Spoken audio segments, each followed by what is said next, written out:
Olá, graça e paz, muito bom dia, boa tarde ou boa noite para você que está comigo aqui no nosso canal, para juntos fazermos a leitura da Palavra de Deus. E vamos começar aqui com a autoria e data de Números, né? Dos 5 primeiros livros da Bíblia, Números é o que mergulha mais profundo no coração de Moisés.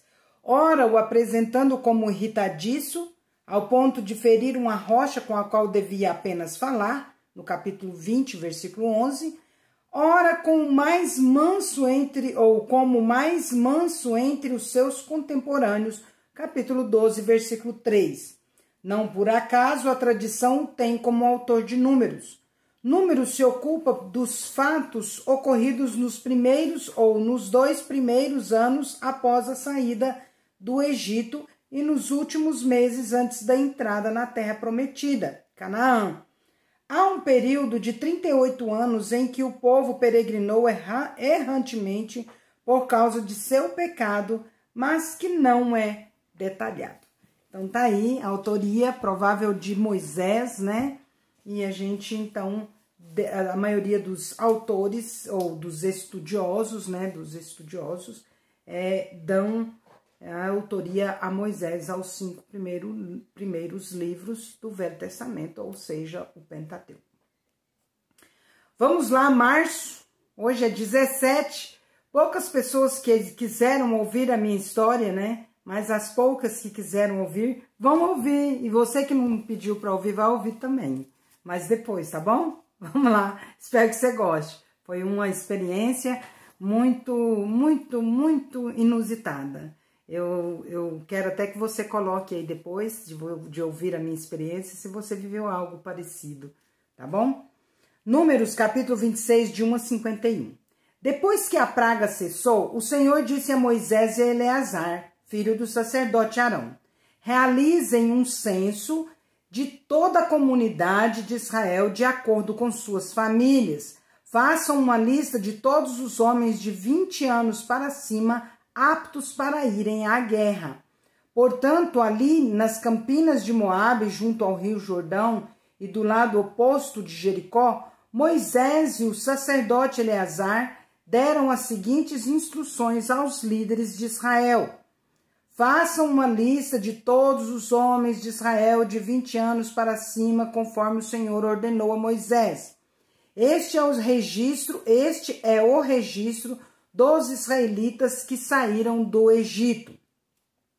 Estes foram os clãs descendentes dos filhos de Ruben, o filho mais velho de Jacó, o clã Enoquita, assim chamado por causa de seu antepassado Enoque, o clã Paluíta, assim chamado por causa de seu antepassado Palu, o clã Esronita, assim chamado por causa de seu antepassado Esronita, do seu antepassado Esron, né?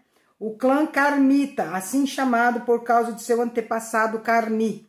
Esses foram os clãs de Ruben, que totalizaram 43.730 homens registrados. Palu foi antepassado de Eliabe, e Eliabe foi o pai de Nemuel, Datã e Abirão. Datã e Abirão foram os mesmos líderes da comunidade que conspiraram contra Moisés e Arão e com os seguidores de Corá se rebelaram contra o Senhor. Contudo, a terra abriu sua boca e os engoliu juntamente com Corá e o fogo devorou. E o fogo devorou 250 de seus seguidores. Isso serviu de advertência a todo o povo. A descendência de Corá, porém, não desapareceu de completo, ou por completo. Estes foram os clãs descendentes dos filhos de Simeão. O clã Gemuelita, assim chamado por causa de seu antepassado Gemuel. O clã Jaminita, assim chamado por causa de seu antepassado Jamim. O clã Jaquinita, assim chamado por causa de seu antepassado Jaquim. O clã Zoarita, assim chamado por causa de seu antepassado Zoar. O clã Sulita, assim chamado por causa de seu antepassado Saul, ou Saulita, né? Esses foram os clãs de Simeão, que totalizaram 22.200 homens registrados. Estes foram os clãs descendentes dos filhos de Gade. O clã Zefonita, assim chamado por causa de seu antepassado Zefon. O clã Agita, assim chamado por causa de seu antepassado Agi. O clã Sunita, assim chamado por causa de seu antepassado Suni. O clã Osnita, assim chamado por causa de seu antepassado Osni. O clã Erita, assim chamado por causa do seu antepassado Eri. O clã Arodita, assim chamado por causa do seu antepassado Arodi. O clã Arelita, assim chamado por causa do seu antepassado Areli. Esses foram os clãs de Gade que totalizaram 40.500 homens registrados. Judá teve 2 filhos, Er e Onã, que morreram na terra de Canaã. Estes foram os clãs descendentes dos filhos sobreviventes de Judá. O clã Selanita, assim chamado por causa de seu antepassado Selá. O clã Perezita, assim chamado por causa de seu antepassado Pérez. O clã Zeraíta, assim chamado por causa de seu antepassado Zerá. Essas foram as subdivisões dos descendentes dos Perezitas. O clã Esronita, assim chamado por causa de seu antepassado Esron. O clã Amulita, assim chamado por causa de seu antepassado Esron, né? Esronita. Seu antepassado Amul, eu tô lendo errado. Esses foram os clãs de Judá que totalizaram 76.500 homens registrados. Estes foram os clãs descendentes dos filhos de Sacar. O clã Tolaíta, assim chamado por causa de seu antepassado Tolã. O clã Puíta, assim chamado por causa de seu antepassado Puã. O clã Jazubita, assim chamado por causa de seu antepassado Jazube. O clã Sinromita, assim chamado por causa do seu antepassado Sinrom. Esses foram os clãs de Sacar que totalizaram 64.300 homens registrados. Estes foram os clãs descendentes dos filhos de Zebulon. O clã Seredita, assim chamado por causa de seu antepassado Sered. O clã Eronita, assim chamado por causa do seu antepassado Elon. O clã Jaleelita, assim chamado por causa do seu antepassado Jaleel. Esses foram os clãs de Zebulon, que totalizaram 60.500 homens registrados. Os clãs de José descenderam de seus 2 filhos, Manassés e Efraim. Estes foram os clãs descendentes de Manassés. O clã Maquirita, assim chamado por causa de seu antepassado Maquir. O clã Gileadita, assim chamado por causa de seu antepassado Gileade, filho de Maquir. E essas foram as subdivisões de descendentes dos Gileaditas. O clã Jezerita, assim chamado por causa de seu antepassado Jezer. O clã Elequita, assim chamado por causa de seu antepassado Eleque. O clã Asrielita, assim chamado por causa de seu antepassado Asriel. O clã Siquemita, assim chamado por causa de seu antepassado Siquém. O clã Semidaíta, assim chamado por causa de seu antepassado Semida. O clã Eferita, assim chamado por causa de seu antepassado Éfer. Zelofeade, um dos descendentes de Éfer, não teve filho, mas suas filhas se chamaram Maala, Noa, Ogla, Milca e Tirza.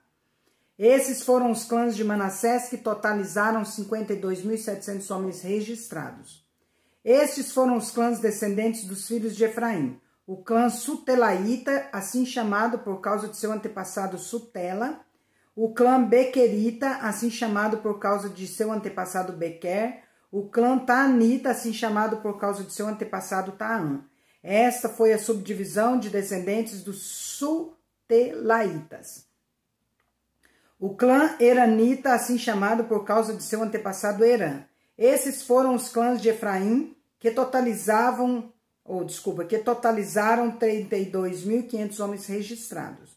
Esses foram os descendentes de José segundo seus clãs.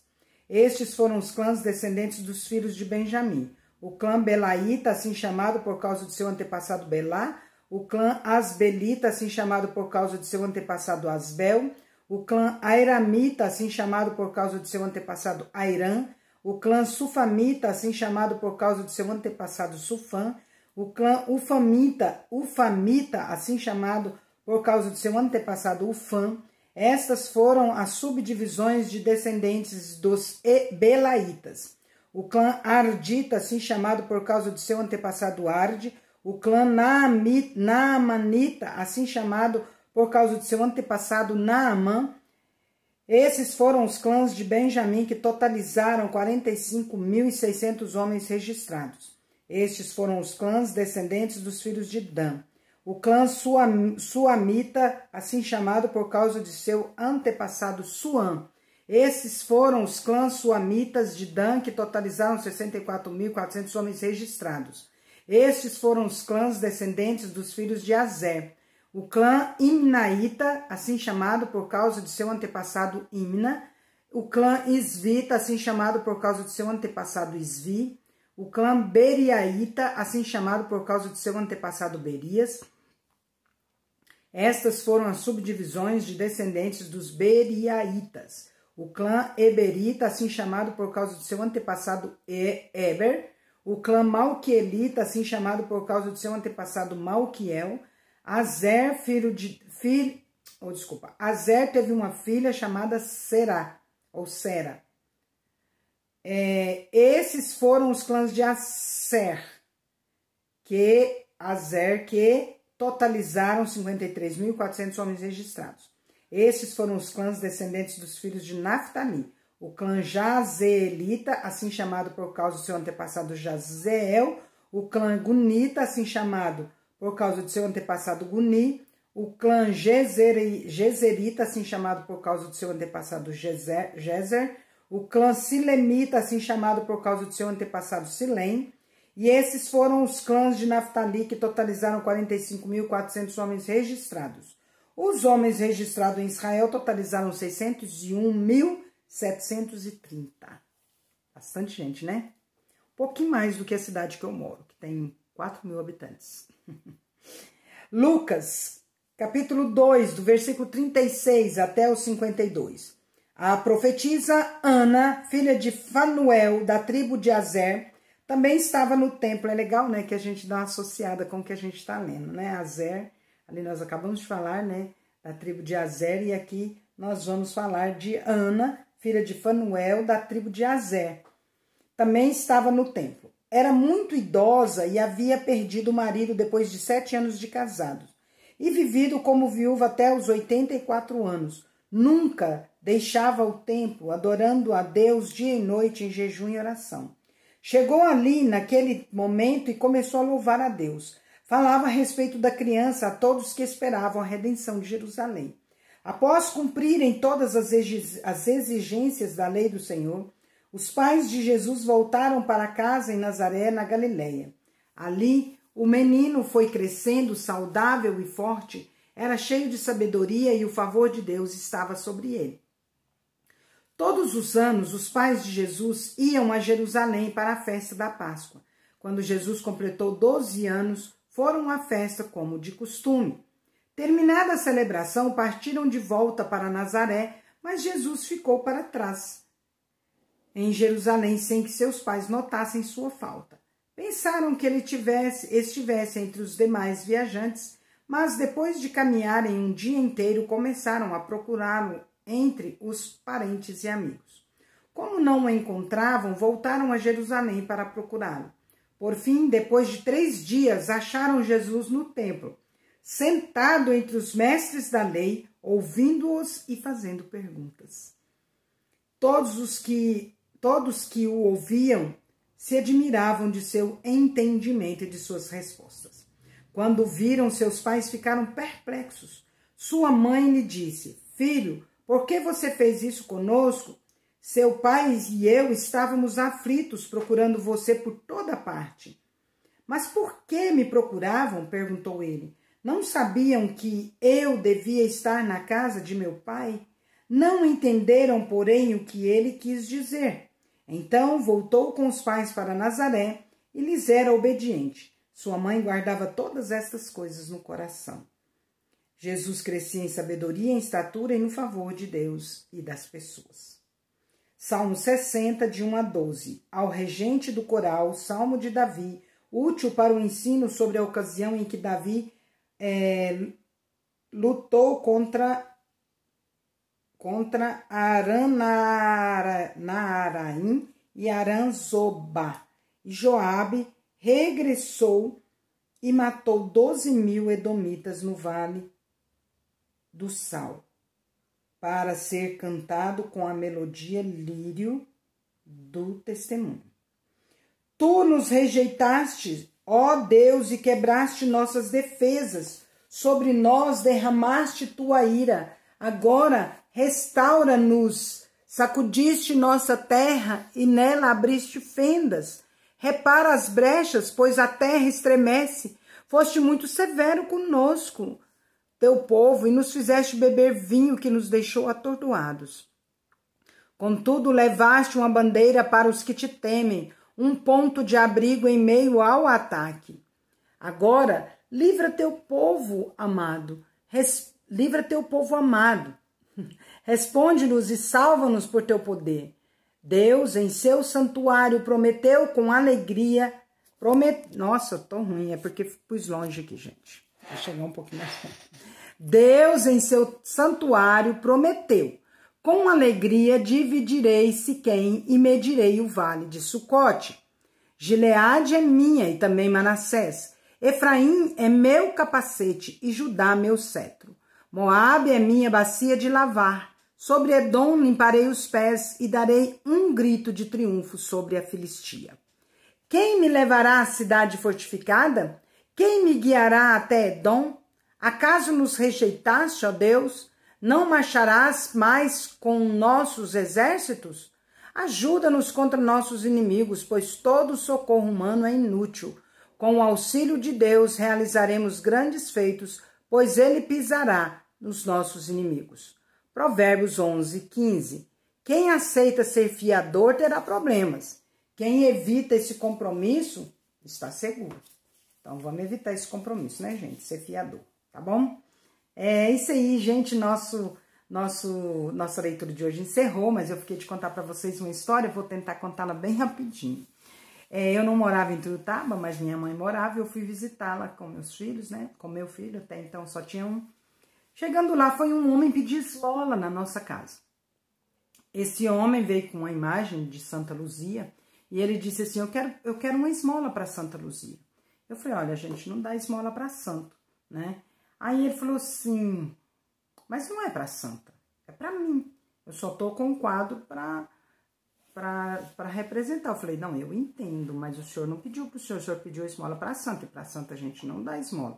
Aí ele viu lá dentro de casa, tinha um quadro, né, com os dizeres, e ele falou: já sei, vocês são evangélicos. Eu falei: graças a Deus somos evangélicos. Aí ele falou: eu também era, eu era da Assembleia de Deus ali da 30, então quem é de Tuiutaba vai saber o que eu tô falando.